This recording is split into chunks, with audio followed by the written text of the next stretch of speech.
Believe it or not, football training camps open in just 8 days for some teams. While the Jets and Giants have plenty of running backs, they don't have anyone as good as LaDainian Tomlinson. Then again, nobody does. The new LT is the best in the game, and as our Brian Custer found out, he's ready to go for another year. All right, joining me now, the four-time Pro Bowler, but the reigning NFL MVP, LaDainian Tomlinson of the San Diego Chargers. LT, we certainly appreciate the time. Give me your thoughts. The big news in the NFL right now, Michael Vick being indicted. Your thoughts when you heard that he was indicted. What does this do to the image of the league?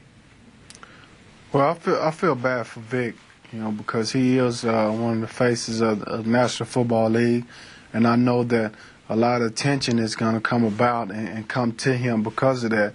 And it's also, he doesn't get a chance to focus on football now. He has a new coach and he has to learn a new offense. Being the star player on his team, a lot of the questions now are going to be about this situation. So I really feel bad for Vick that this happened.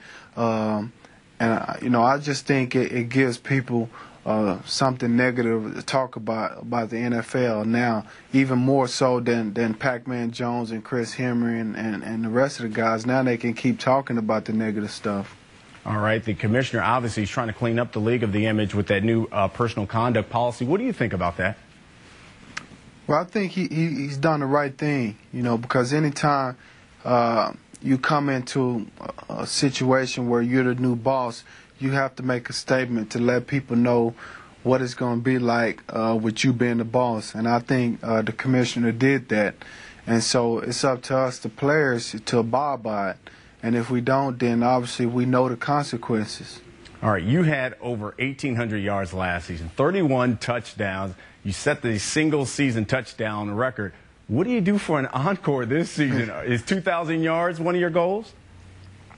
I think, 2,000 yards is always a goal, because I think that's the benchmark and the standard for running backs to reach that mark. And so that's a goal. I like to set my goals high, and that's obviously a lofty goal. And so obviously I think doing that is something I can strive for. But, the thing that I want to do, Brian, is be consistent. I want my teammates and the coaching staff and that organization to know whenever I step out on the field, they know what they're going to get from me. If I can do that, then everything else is fine.